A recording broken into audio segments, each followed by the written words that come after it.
Shall we start then? Yeah, I think let's start. 5 minutes past almost. Huh? 4 minutes past.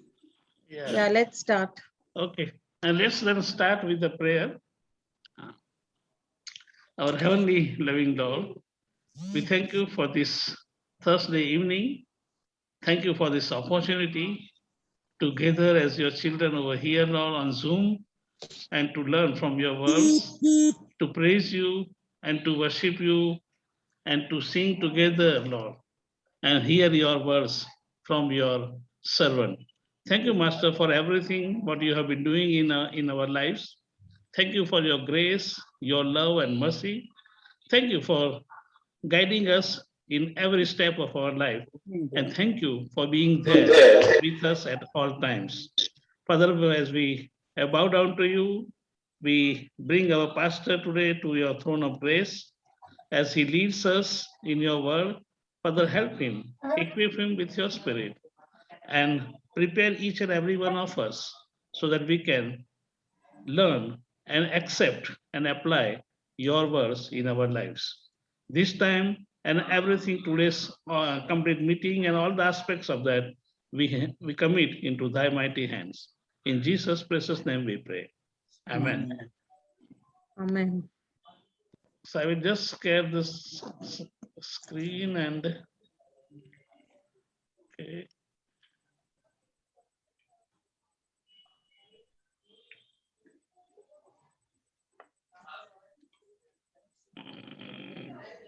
That's some nice pictures.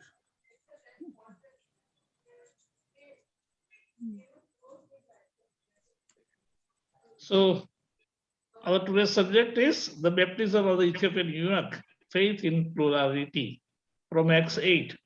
So this is a picture what I have taken. You can see everyone.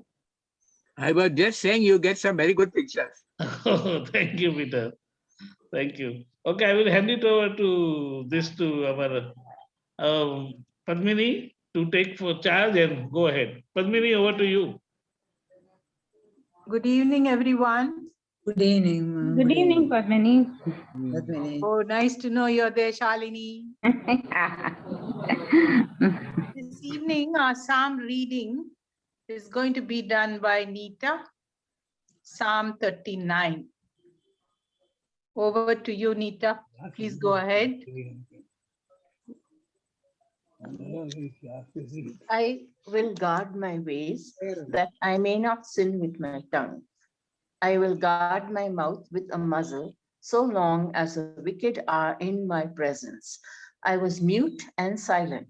I held my peace to no avail, and my distress grew worse. My heart became hot within me. As I mused, the fire burned. Then I spoke with my tongue. O Lord, make me know my end, and what is the measure of my days. Let me know how fleeting I am.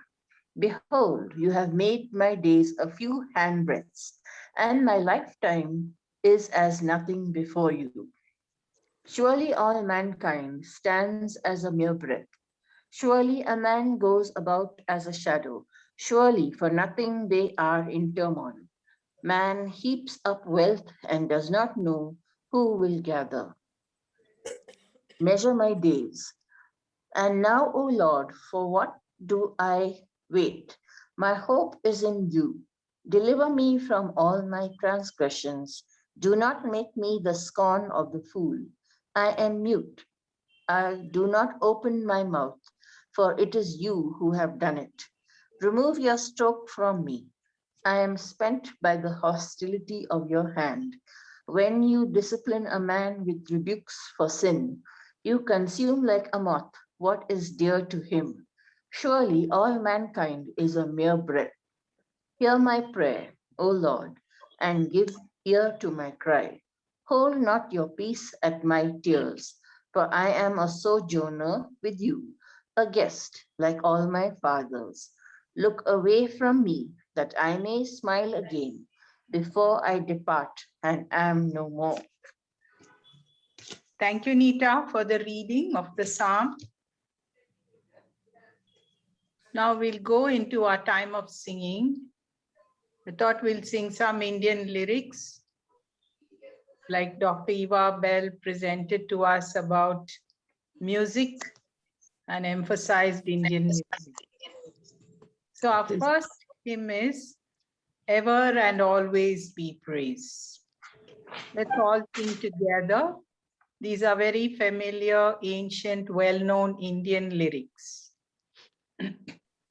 Ever and always be praised, eternal Lord, to thee, ever and always be praised. Boundless with mercy, thy arms are encircling us. Boundless with mercy, thy arms are encircling us. Ceaseless with praise, with our songs we'll encompass thee, ever and always be praised. Healing he brings in his train. He knows our weaknesses, healing he brings in his train. Sins are forgiven and our souls are revived again. Sins are forgiven and our souls are revived again. Sonship restored and their salvation brought to men, ever and always be praised. As east is far from the west, so far our transgressions, as east is far from the west, have been removed and his mercy made manifest. Have been removed and his mercy made manifest. Judgment delivered for all them that are oppressed, ever and always be praised. Life like the grass will decay, like flowers will pass away, life like the grass will decay, but will not wither, where held by his faithfulness, but will not wither, where held by his faithfulness. Faith clingeth fast to his weariness, will ever and always be praised. Throned in the heavens he is Lord, through ages changelessly throned in the heavens he is Lord. Blessed and through all generations eternally, blessed through all generations eternally. Bless my soul in the Savior, rejoicing thee, ever and always be praised.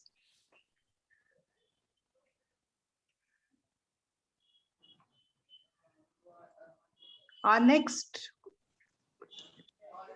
chorus, our next lyric is Saranam, Saranam, Saranam.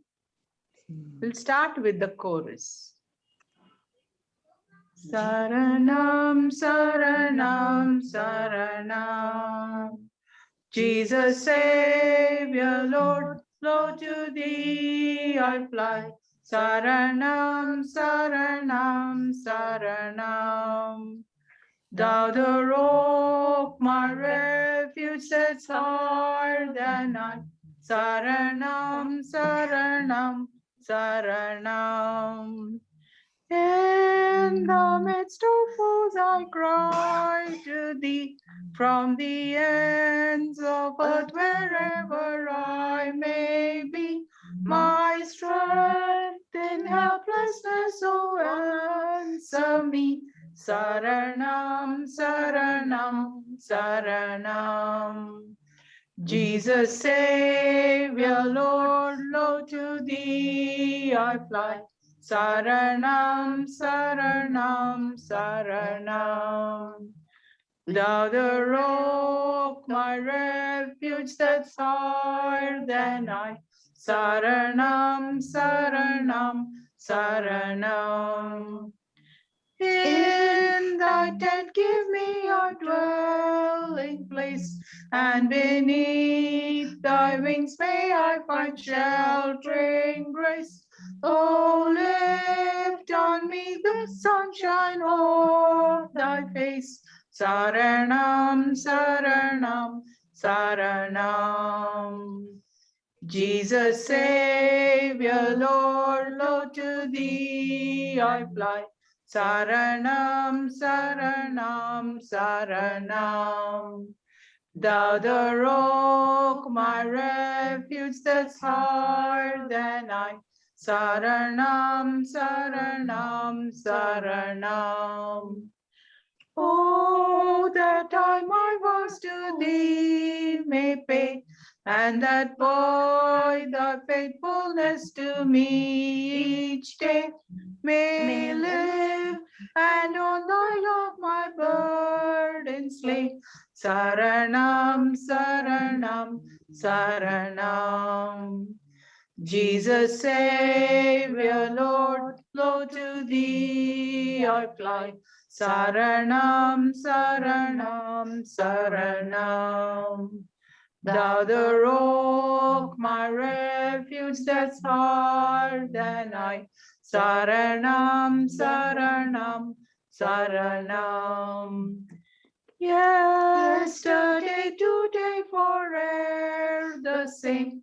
Lo, the heritage of all who bear his name, to ransom them from sin the Savior came. Saranam, Saranam, Saranam.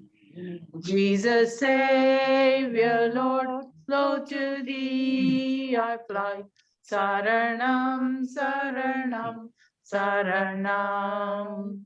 Thou the rock, my refuge that's higher than I. Saranam, Saranam, Saranam. We have come to the end of our singing. Over to Rajesh. Thank you, Padmini and Anita, in leading us nice singing of Indian this lyrics. And thank you, Most Pastor, for welcome. choosing these two actually in view of what Yuval has said earlier. Nice Yes. Indian lyrics. Okay. So, Pastor, over to you. Before, would you like just to read this passage before we?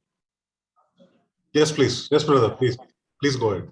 Padmini, could you please go ahead? Unmute yourself, Padmini. Yeah. Which Padmini? You. Okay, we will. The Bible portion is taken from Acts chapter 8, 34 to 40. Philip and the Ethiopian eunuch.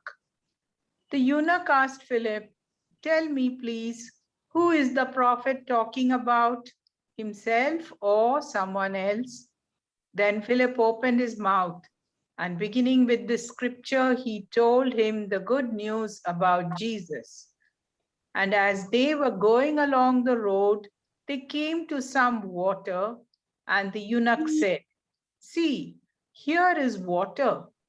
What prevents me from being baptized?" And he commanded the chariot to stop, and they both went down into the water, Philip and the eunuch, and he baptized him. And when they came up out of the water, the Spirit of the Lord carried Philip away, and the eunuch saw him no more, and went on his way rejoicing. But Philip found himself at Azotus, and as he passed through, he preached the gospel to all the towns until he came to Caesarea. Thank you, Padmini. Over to you, Pastor. I just stopped this sharing. You can share your notes if you want, please. Sure, brother. Thank you so much. I'll just give you a minute while I share it.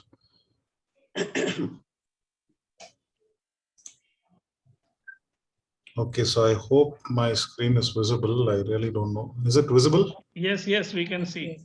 So thank you, Brother Rajesh. Thank you, Matty. Thank you, everyone, for this opportunity, for, in a way, reserving this first week is always good to me as a privilege. So I enjoy this privilege. I enjoy every session, but this is a special privilege which I always enjoy. Thank you for that. Thank you for coming over, also for making yourself available every first Thursday. Thank you, brother. It's always something that I look forward to. Our pleasure, Pastor. So, as we move ahead, the theme as it's before you, the baptism of the Ethiopian eunuch. So I just wanted to dwell on the baptism of the Ethiopian eunuch in the context of faith and plurality. So the passage was just read to us, Acts chapter 8, verse 34 to 40. So towards the end, I would encourage all of you to kindly give in your inputs, which I always value and look forward to. More than my sharing, I look forward to your inputs. So just moving ahead, just a quote from Reverend Dr. D.T. Niles. Now, D.T. Niles was the translator of the hymns lyrics that we just sang. He was a pastor and a theologian who originally hailed from Sri Lanka, the formerly known as Ceylon, and he was from the Methodist Conference of Ceylon in the 70s and the mid 60s and 70s. He was one of those in the 70s itself who was an advocate of evangelism in the pluralistic context, because he comes from basically India and Ceylon was more or less the same during the British era. So there wasn't much of a political difference between India and Ceylon or Sri Lanka as we know it today. But D.T. Niles, Reverend Dr. D.T. Niles, is a Bangalorean in a sense because he studied in United Theological College. He was a product of UTC. And there is even a block named after him, D.T. Niles block. It is the quarters of the students. The students' quarters is named after him. And he has a very rich history in Bangalore. It is here in Bangalore that the cultural and ethnicity of Bangalore formed his theological articulation. It formed his witness. So Reverend Dr. D.T. Niles is one theologian who's very close to my heart. I have studied most of his writings. I have studied some of his sermons. Profound teachings, because his theology or his expression of gospel is very deeply pluralistic.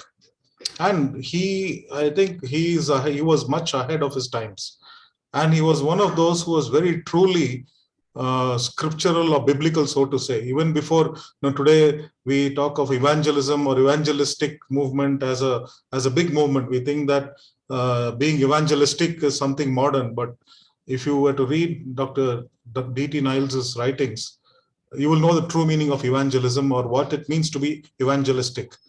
Evangelistic means, for him, his quote, I would just like to present his quote before us.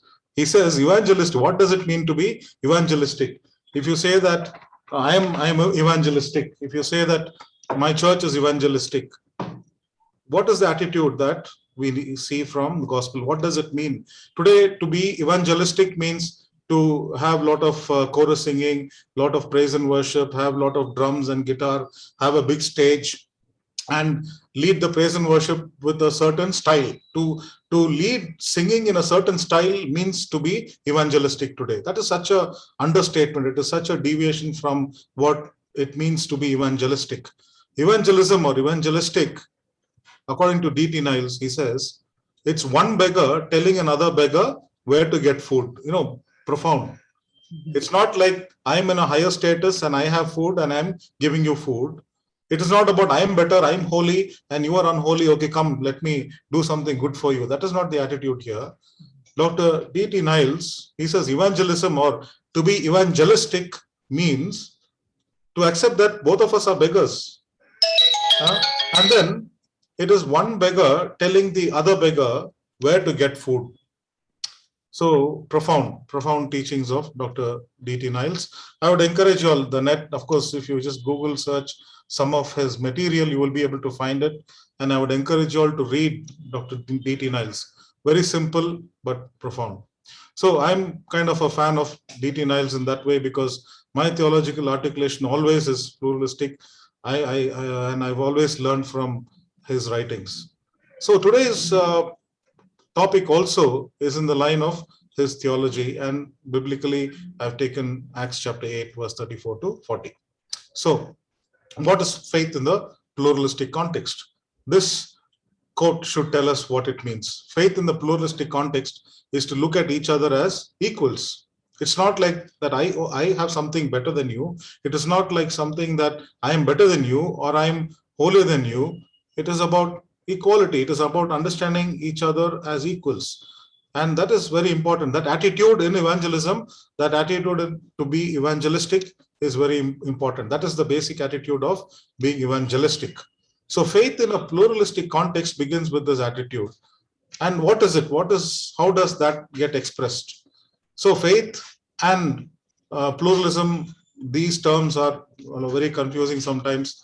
What are we talking about? Faith in a personal sense, faith as a personality. The personality traits of faith are trust, belief, confidence, conviction, credence, etc. These are all the personal traits of faith, like to have faith in a person, to have faith, belief in a person, when you trust a person. And sometimes when we trust a person, the trust is broken. So there is betrayal of trust, there's betrayal of belief, there's betrayal of confidence. So these are all personality trust, interpersonal relationships. So in terms of personality, faith becomes an interpersonal relationship. Husband, wife, spouses, it's a natural trait for spouses to have trust, belief, confidence in each other. Family, members of the family, we are, as a members of the family, we have trust, confidence, and conviction on our members. So as a personality trait, as an interpersonal relationship, faith means something else. But in the context of religion, when you say faith of a community, in the context of religion, faith is an expression of belief in God. It's something higher, belief in God. So faith is an expression of belief in God. It is a system of belief.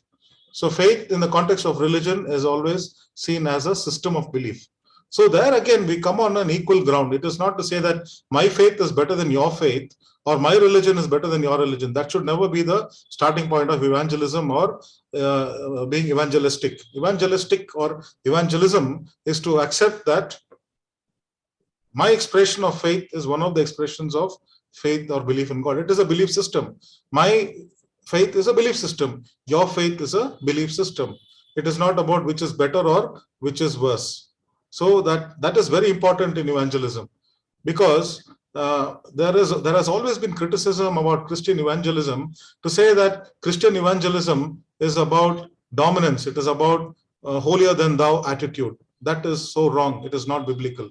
The biblical attitude is that we accept that the faith of the others is also a system of belief. Where do we get that? We're going to see that in today's passage. So faith and plurality is what the Bible is about. Bible is about faith and plurality. Look at the Old Testament.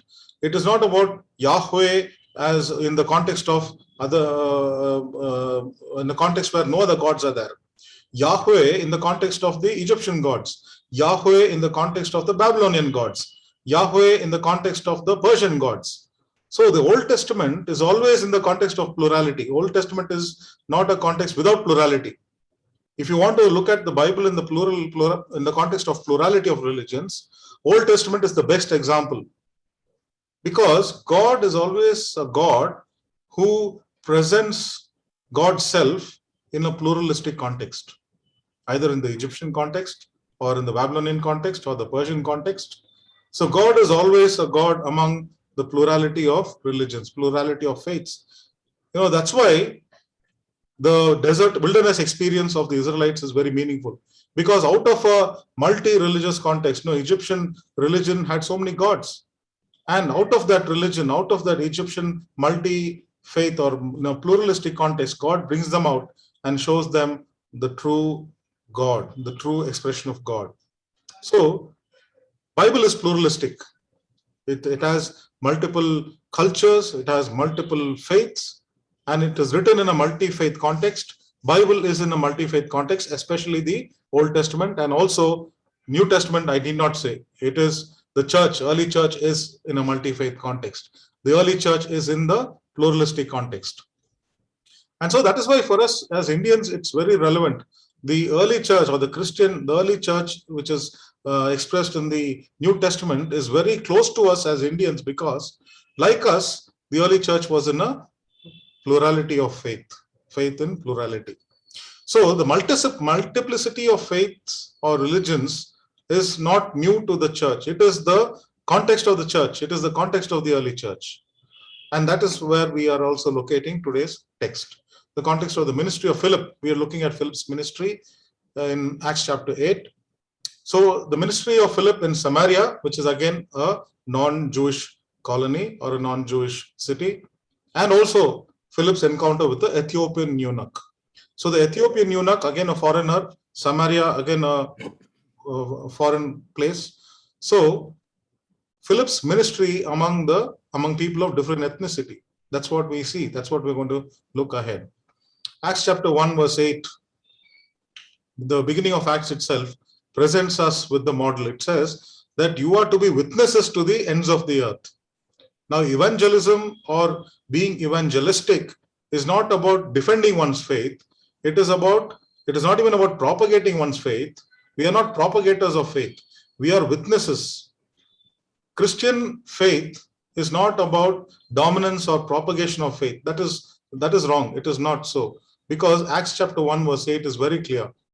You are to be my witnesses. Jesus told the disciples, you are to be my witnesses, not my propagators. You are to be my witnesses to the ends of the earth. And so to the ends of the earth, every Christian is a witness, not a propagator. So Christianity is not propaganda.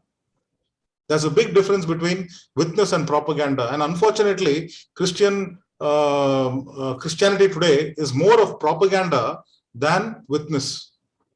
And that is very clear from the way in which we find different sermons preached in Christian media, from the way in which different Christian groups project Christianity, calling others as unbelievers, calling others as non-Christians, saying that people of other faiths are going to hell and we are the ones who are going to heaven. No, this is so wrong. This is not propaganda. Christian faith is not propaganda. It is witness. It is witness lived every day. Christian faith is witness. We are called to be witnesses, not propagators. We are not part of a propaganda. We are part of the witnessing community. That is what the church is. So Christian witness is not a competition among faiths. Only when it becomes a propaganda, it becomes a competition. Which propaganda is better? So unfortunately, Christian mission sometimes, and even when you cleanly observe some of the teachings that's happening in Christianity today, and very specifically in some of the Christian groups today, especially I wouldn't like to be prejudiced about it, but most of the charismatic churches which come from the American ideology or the American charismatic ideology, they mainly work on propaganda. They don't work on witness. And that's where I have a problem also, because biblical is to be witnesses and not a propagator. We are not part of a propaganda. So we need to be very careful. Christian witness is not a competition. We are not running a race here. Christianity is not about which religion will be dominating the earth. It is about we being witnesses for Christ to the ends of the earth. Vast difference. So with that understanding in Acts only, we are able to see how the early church progressed. So Acts chapter 8 verse 4 tells us that Philip reached to a crowd, and then here the crowd in Samaria, and then here we are seeing how it is also in the context of persecution. The persecution context is very, very important for us. We should never forget that. We should never lose sight of that context. When we're reading Acts, when we're reading the epistles, when we're reading the Gospels and the early church, we need to understand that everything is in the context of persecution. And here in Acts chapter 8, it is the persecution through Saul. Saul, who later becomes a disciple of Jesus Christ. But here in this context, Saul as the persecutor, and that is the context.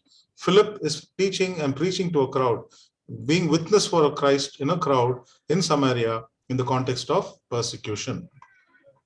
So the content today, Acts chapter 8, when we move on, it talks about an Ethiopian eunuch, a court official of Candace, of the queen of Ethiopians, who was in charge of her treasury. Just one verse gives a detailed account of the ethnicity and the background of this Ethiopian eunuch, of this person whom Philip meets. So the first quality that we are seeing is he's an Ethiopian. So Philip meets an Ethiopian person, and in Jesus's time, the Ethiopian ethnicity, it meant that he was a black skin. Because in the Greco-Roman times, people of the Ethiopian region, also in the Old Testament known as the Cushites or people of the Cush tribe, they were black-skinned people. That was the ethnic composition of the people in that area. So when in the New Testament, in this particular context, when you say Ethiopian, it definitely meant a black-skinned African. So the ethnicity of this person was, he was a black-skinned African, a localite, a person who was native to that land of Ethiopia, the south, people who are part of the south of Egypt. So it's very difficult for a Jew to accept someone like an Ethiopian black-skinned African. And that is where Philip's witness, and that is where the witness of the early church lies. Luke mentions also another black or African witness. In Acts chapter 3, verse 1, there is mention of a person called Niger. And the meaning also is given there. You know, in the early texts, it says black. The meaning of Niger is black. So black, now of course, last year and a couple of years, last year we are looking at how the black consciousness is rising in America. And also, when you look at the 60s and 70s in the civil rights movement in America, how the civil rights movement led to equality, fight for equality. And Reverend Martin Luther, who was so strongly advocating equality. And we are aware of how, the American society itself has evolved into an egalitarian society out of slavery and out of discrimination, and move towards equality. And that is a very Christian attitude. That is one of the most important Christian attitudes. If there's anything that you can call Christian, it is this attitude of acceptance, this attitude of accepting another person regardless of their skin color or regardless of their ethnicity. I think that is, for me, the most important aspect of Christian witness. And so here in the early church itself, that was an important trait. Luke mentions it in Acts chapter 8 in the context of the Ethiopian eunuch, and also in Acts chapter 13, verse 1. So Acts chapter 8, the Ethiopian eunuch was a court official. The details are given about him. And he was a court official who was entering the temple to worship God. Now, this again, we need to see in the context of the early church, wherein non-Jews were not usually allowed into the most inner place of the temple. There was a place within the courtyard of the temple where Gentiles could come. And this is very clearly mentioned in the Gospels also. So he was a non-Jew who used to worship God in the temple, and it was a regular practice. And we find that even in the Gospels also. We find that in the Gospels, there is mention of the cleansing of the temple, wherein Jesus cleansed the temple. Now in Deuteronomy chapter 23, verse 1, it is very clearly forbidden for anyone, a eunuch especially, or someone who's forbidden, who abominable, someone an outcast, cannot enter into the assembly. So it is mentioned that that particular clause or that particular rule in Deuteronomy was so inhuman, or it was interpreted in such a way that in Jesus's time, the Gentiles were thrown out. They were kept in the perimeters of the temple, the courtyard. And that area where the Gentiles could come, now look at the way in which it was degraded. The temple area, the Pharisees, the high priests, they would not use their place for trading. They would use the place meant for Gentiles to come and worship God to trade. And that's why Jesus, the cleansing of the temple is very meaningful, because the courtyard or the place where Gentiles like the Ethiopian eunuch, people, God-fearing non-Jews who used to come to the temple to worship God, they didn't have a place. They would come to the temple and it would be filled, their area where rightfully it was their area to worship God, that area would be used for trading, and they could not worship God. It was profaned. And so that's why Jesus cleanses the temple. So cleansing of a temple has a very, very clear-cut idea of Jesus's acceptance of people of all ethnicity, saying that my house shall be a house of prayer for all nations. How much more clearly pluralistic can Jesus get? My house is a house of prayer for all nations, all people of all ethnicity. So you have no right to use the courtyard of the Gentiles for as a marketplace. That is the context. So the Gospels bear clear witness to the fact that the ethnicity or God's acceptance of people of other ethnic background was something that Jesus himself advocated in the cleansing of the temple. And so here, Philip is taken by the Spirit of God. He's drawn by the Spirit of God to the Ethiopian eunuch. And here, Philip, as a Jew, is conversing with the Ethiopian, a black African Ethiopian, and an Ethiopian who's going to worship God. And the Spirit of God leads Philip to explain the scripture. He's reading a passage from Isaiah, which talks about the messianic passage, that who is this who is going to be humiliated, like a sheep who was led to slaughter. So this Ethiopian eunuch who is reading scripture and he is unable to understand it. And the Spirit of God leads Philip to expound that. And when he understands that this is Jesus, that realization draws this Ethiopian eunuch to ask Philip, see, here is water. What prevents me from being baptized? So this is a very, very important aspect of plurality. The conviction, at a point of conviction, when the Ethiopian eunuch is convinced that this is Jesus, he says, now I accept this Jesus as the Messiah. So now, why do you want to prevent me from baptism? Look, here is water. And the road that they were traveling on was actually a desert road. In chapter 8, verse 26, Luke tells us very clearly that it was a desert road. Now, what kind of water would you expect on a desert road? Desert, finding water is difficult, firstly. But even if you find water on a desert road, it will probably be contaminated. Maybe not fit for drinking. Maybe just a small puddle of water or oasis of water which is not fit for drinking. You're not going to find the River Jordan in the desert there. You're not going to find the Sea of Galilee in the desert there. A small area of water, and he says, here, there is water. Some water is here. And what prevents me from being baptized?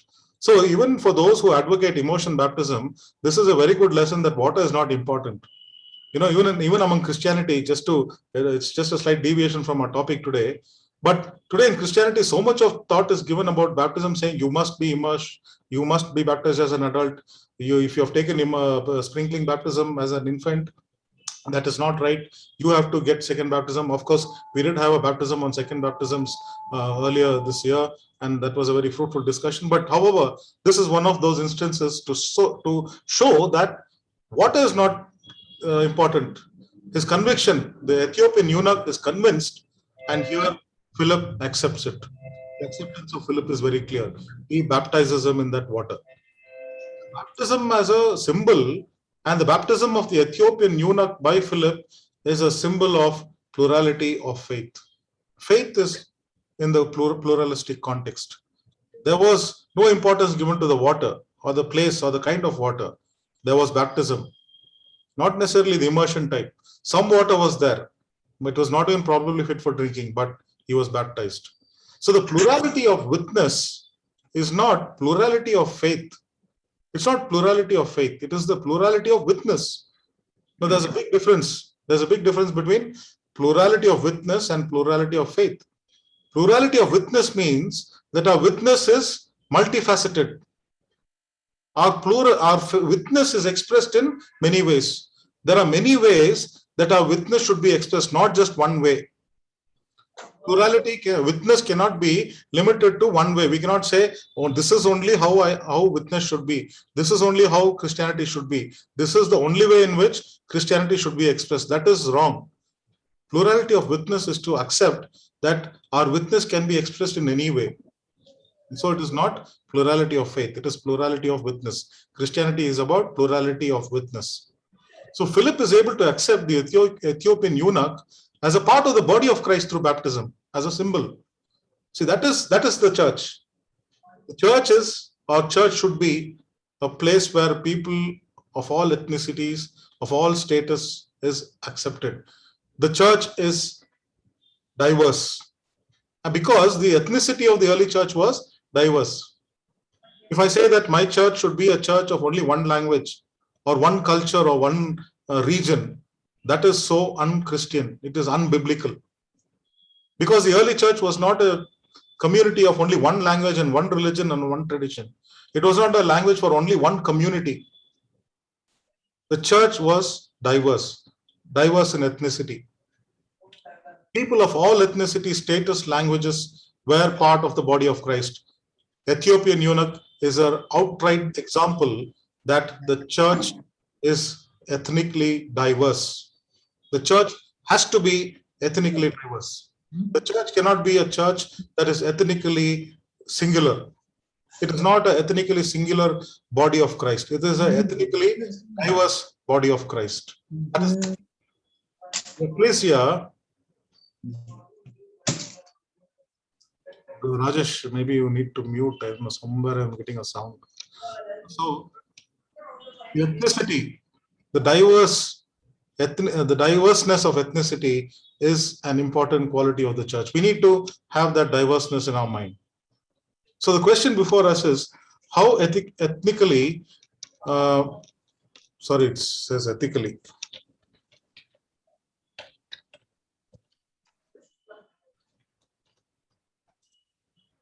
How ethnically diverse are we? Sorry about that autocorrect. Yeah, so how ethnically diverse are we? I mean, of course, ethically also we need to be diverse, but that's a different topic for a different day. Now let's talk only about ethnicity. So how ethnically diverse are we? In our mind, we may say, yes, I talk to people of all languages and all status, but in our mind, are we just stuck only to one particular ethnically conservative idea? Is my mind ethnically conservative or is my mind ethnically diverse? As Indians, we are all ethnically conservative. We don't, when we see people of our own language, we automatically go to people of our own language. When we see people of our own religion or community, we ignore other people and we go and say, and we forget that we are talking to someone else. So that as Indians, we naturally find our allegiance to our language. We find our allegiance to our region. We say, oh, you're from Mandya, you're from Bellary. Okay, very good. You're Nammuru. Other people are not Nammuru. So this nature of ethnically conservative ideology is in our blood. We can't change it sometimes, but we need to. As Christians, we need to root it out of our blood. We need to root it out of our system. We need to be ethnically diverse. Can we accept an eunuch? If I say, can we accept an eunuch in the church? It also represents someone who's not like us. Someone who's not like us is a representation of a eunuch. Eunuch is not like us. Sometimes in the signals, every time I go out of the church and come back to church, I pass through at least 4 or 5 signals around the church. Eunuchs or transgenders, as we call them today, is such a common sight everywhere. I mean, of course, I don't like the idea of them begging and asking for money, and that I'm really not an advocate of that. But the point is, if such a person, it's a person whom we see on the signal, if that person comes and sits next to you in the church, how will you feel? And it's not just the eunuch I'm talking about. It's about how our mind is. Is our mind ready to accept someone who's not like us? I mean, that colonial idea is still there in us. The outcast, to accept the outcast as a body of Christ. So I'd just like to present these questions before us.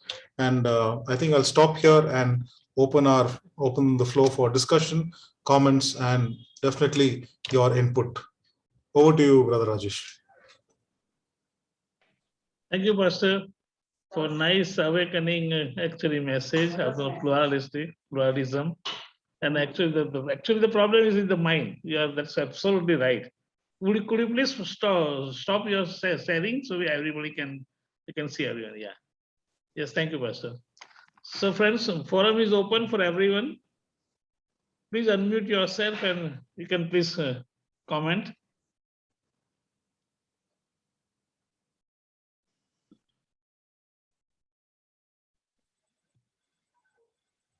Yes, please go ahead. Pastor, thank you for that talk. I think it's very difficult to be able to accept every ethnic group. As you said, it's built into us. It's so much part of us, very difficult. But one thing when I study Acts, one thing impressed me is the first Gentile to be converted was Ethiopian eunuch, not Cornelius, as we usually say. And so the first Gentile was not only Ethiopian eunuch, but also a black man, as you have pointed out. Yeah. I always think how wonderfully God works, no? Very much unlike what we would do. It's nice to think about Roman Cornelius, but no, God worked before that. He called somebody else first, a unique and a black man and a eunuch, which according to the Bible shouldn't, according to Old Testament, shouldn't mean loud in the temple. And so in that situation, God was working in a very different way to show us He doesn't think like us. So thank you so much. And especially thank you for that quotation from D.T. Niles. I always love that thing that he gives, one beggar telling another beggar how to find food. I think he based it on the story in Kings, but it's a wonderful definition. And if you study his writings, as you said, on evangelism, and he's very good. True, But uncle. anyway, I really appreciate D.T. Niles, a great man, and we True. can never forget what he did. That if he had not written that, translated all these hymns, and it wasn't only India, he translated from Japan and other places also, and made that book, so that the Asian East Asia Christian Council, East Asia Hymnal, yeah, but what we call EACC, uh, East Asia Christian Council. That's where he was the general secretary, and then organized the translation of not only Indian, we are familiar with Indian, but he was also actively engaged with, Indonesian, Chinese, Thai, Thailand, various Asian cultures, their hymns and songs. Of course, he was not involved with those languages. He was involved with Indian, and especially because he was a Tamil speaking, the Tamil lyrics. So I pointed out here the last time, there is only one hymn book in the diocese, which is the Wesley English Church hymn book. If you see that, the full list of the Indian lyrics are incorporated, including the music. You will find that in Wesley English Church hymn book. And so that's a major contribution. I'm glad that Pastor has brought that to our notice. He was the one who engineered the whole thing, but a lot of other language group people were involved in the composition of these various hymns from various countries, various languages. So he was a kind of general secretary who initiated the whole movement in the East Asia Council.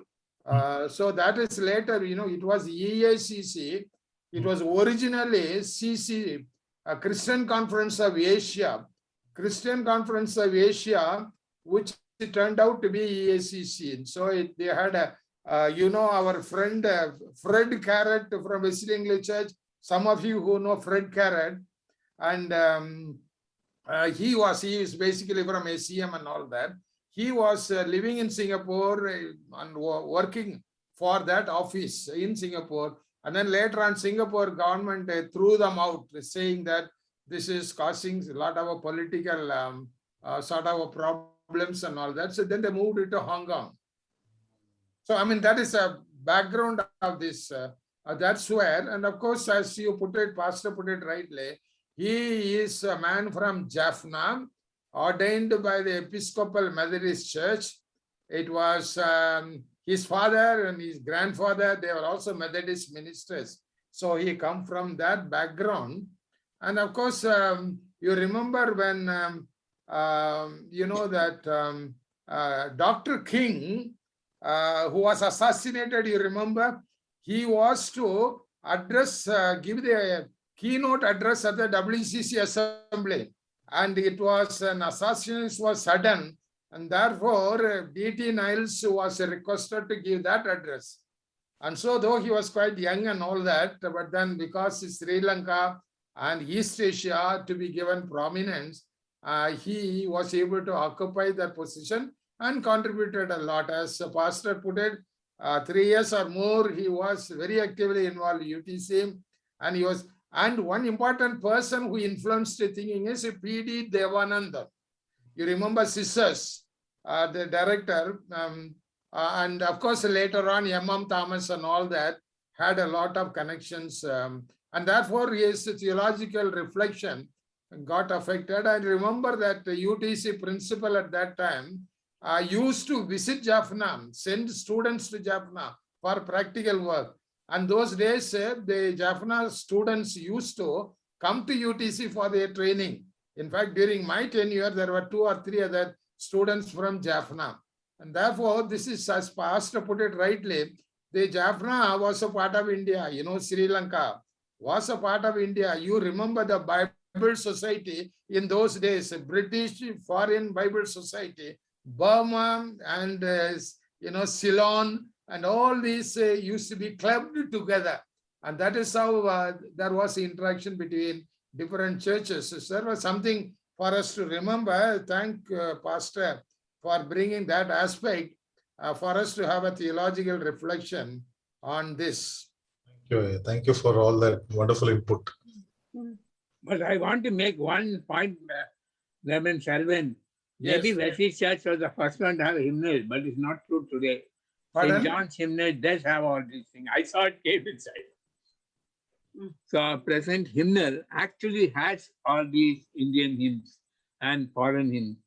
Japanese. No, it doesn't have, because there was a publication, republication of the St. John's book during Reverend P.K. Samuel's tenure, and that republication, as you know, kind of eliminated some of these songs, as you put it rightly, Peter, that David Selvaraj and a few others have got a very strong you know, feeling for the Indian music, Indian songs and all that. So that was something. And of course, David Samuel himself is very much influenced theologically in this particular direction because EACC and WCC and all that link is something worth remembering at this time.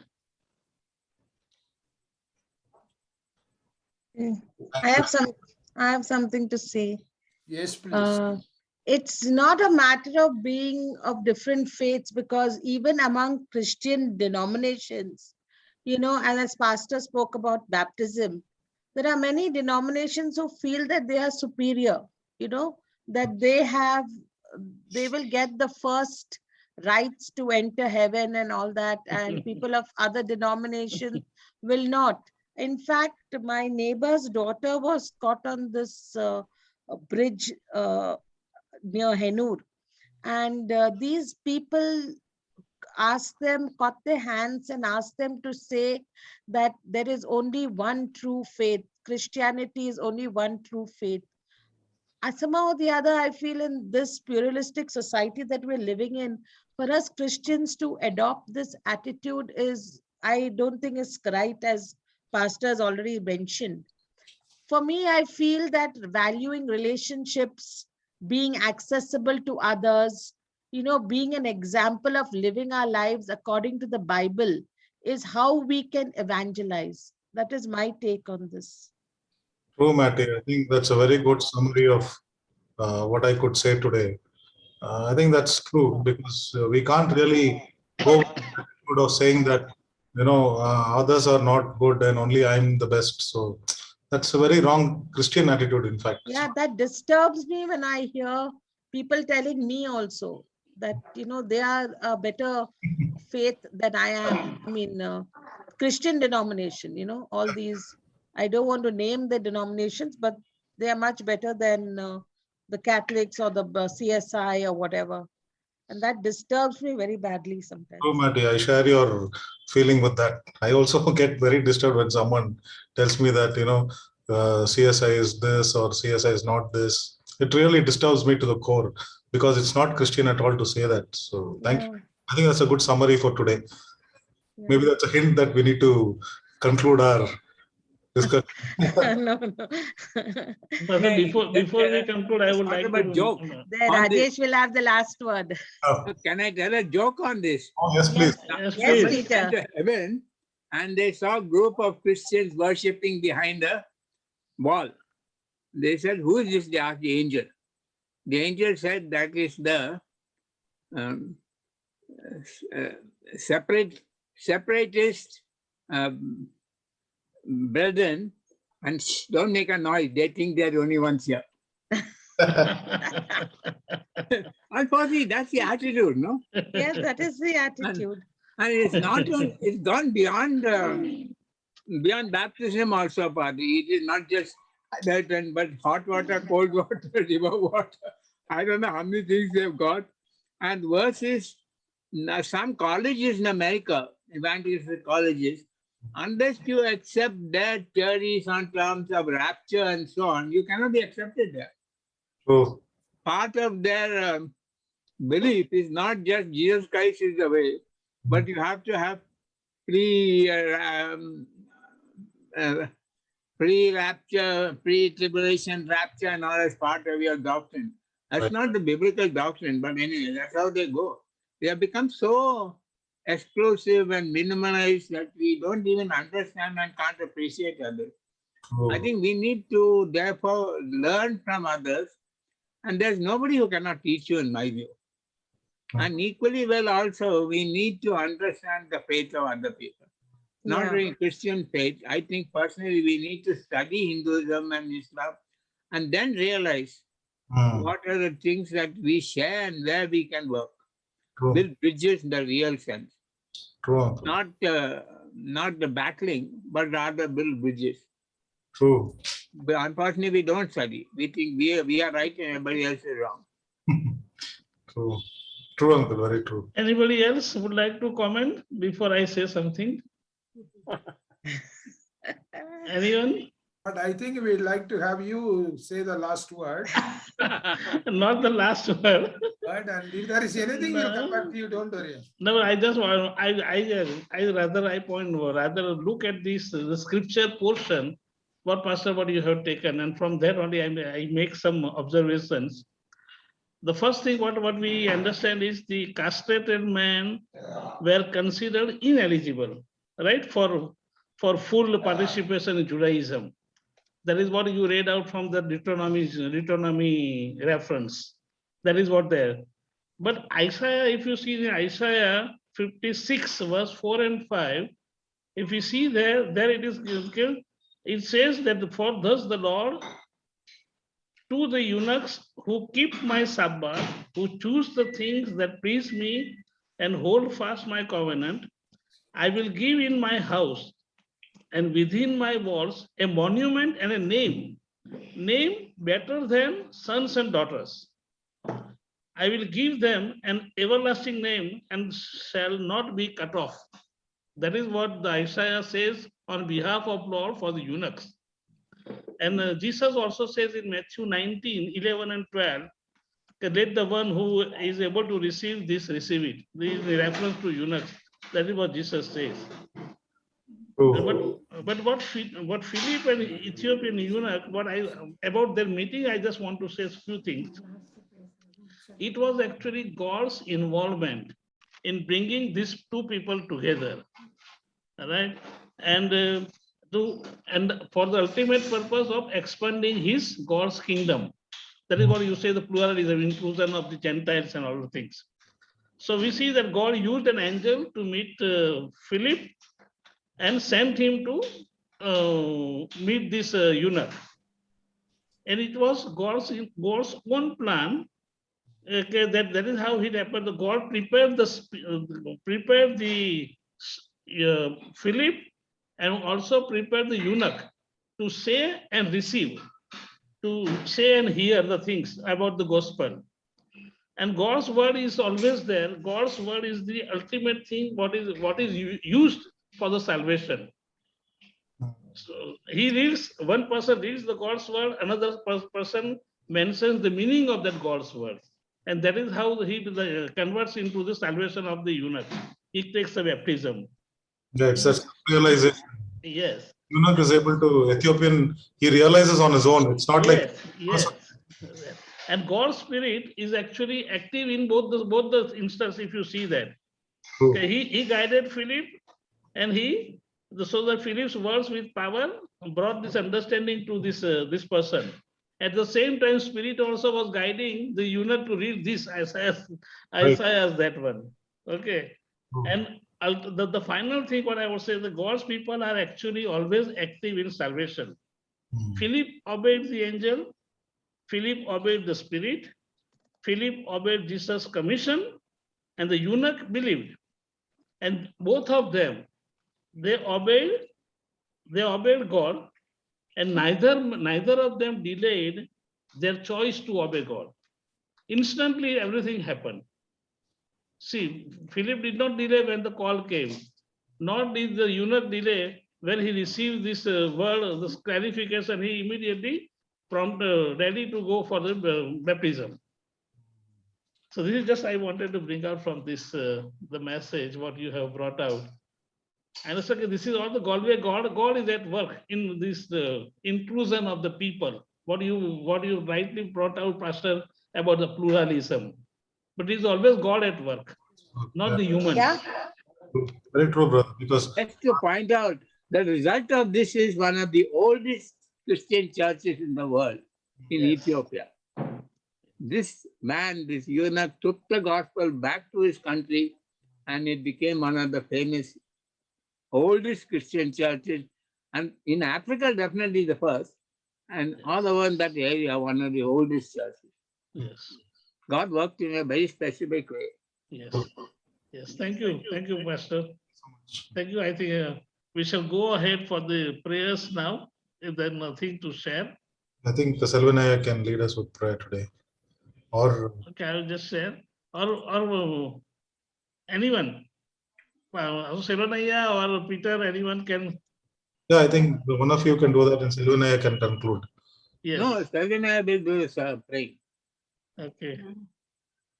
So I am I just, think Peter can lead us in prayer. I request Peter to lead us in prayer. I am just sharing the screen for the, okay. That will be good, Peter Uncle. And Selvanaya can do the benediction. Yes. Okay. Okay, let us pray. Lord, we remember all your blessings. We want to thank you for this meeting and all that we have been learning. Help us to realize how important it is to have a universal ethnicity viewpoint and to accept everybody, no matter who they are, no matter what background they come from, no matter what skin color they have, no matter what gender they have. Because in you, everyone is equal. And it's not very easy for us to accept this. Help us, Lord, to see this and to build the church accordingly. Thank you for Padre who has brought this message. We remember today the birthday on 2nd August of Sumita Nagadasari. Bless her and be with her. And give her all the blessings in the coming year. We pray for the wedding anniversary, the 54th wedding anniversary of Margaret and David Chinoy on August 5th. That is today. Continue to bless them and be with them in this new year of marriage, and many, many years of marriage may continue. Lord, we intercede for the COVID situation. It's very difficult sometimes when you look at things and wonder what is going on. But we pray for the COVID crisis, and as the third wave is coming, we pray that you will protect all of us, and for protection especially for the children, and for vaccination for most people, whatever can be done, and all the blessing, your protection this COVID situation. Lord, only you can protect. We don't know any other way to ask you, but you do. And thank you for many who had COVID and have recovered. We pray for Samuel Jesudas, who has come back to the wards, to the oxygen, not able to walk or sit much, eating well and talking okay. For weakness and joint pain, sugars are high. We pray that you will restore him fully to health. We put him into your hands, Lord. You are the God of healing. We pray for Margaret Chennai, who's having surgery on August 11th. Be with her, Lord, and help her that the surgery may be a success, everything may go well. We pray for Solomon Jacob, who passed away on 3rd. We pray for his family and all his relations, that you will comfort them at this stage and be with them. And thank you for his life and ministry in the church. We pray for the church itself. We remember our church. We thank you for our church, Lord, that to some extent it is a interdiverse church with many different groups and people that help us to accept one another and work together. We pray for the prayer requests of members of the neighborhood fellowship and all those mentioned, the few who are sick or unable to move around, be with them, bless them. We pray for God's direction, wisdom to the presbyter, the new pastorate committee, the fellowships and the prayer groups and the wings of the church. We pray that the church starts its regular worship services from this Sunday. Be with the pastor and family and all those who are involved in this. And if people come into the church again or rather in the community center, you will bless it and be with us. We pray for the church restoration project, that you will do everything to make it grow and continue and be with the contractor and the bishop and all who are involved in this, that may do well. We pray for the confirmation Sunday and we pray for the students who are being confirmed, that they may learn of you and they may accept you. Thank you, Lord, for all your blessings and for all the petitions we have asked, all the others we have not said that you know. Be with all those who are sick and restore them health. We ask this for thy name's sake. Amen. Shall we say the Lord's Prayer? Our Father, who art in heaven, hallowed be thy name. Thy kingdom come, thy will be done on earth as it is in heaven. Give us this day our daily bread, and forgive forgive us us our our trespasses, as we as we forgive them forgive who those who trespass trespass against us. against us.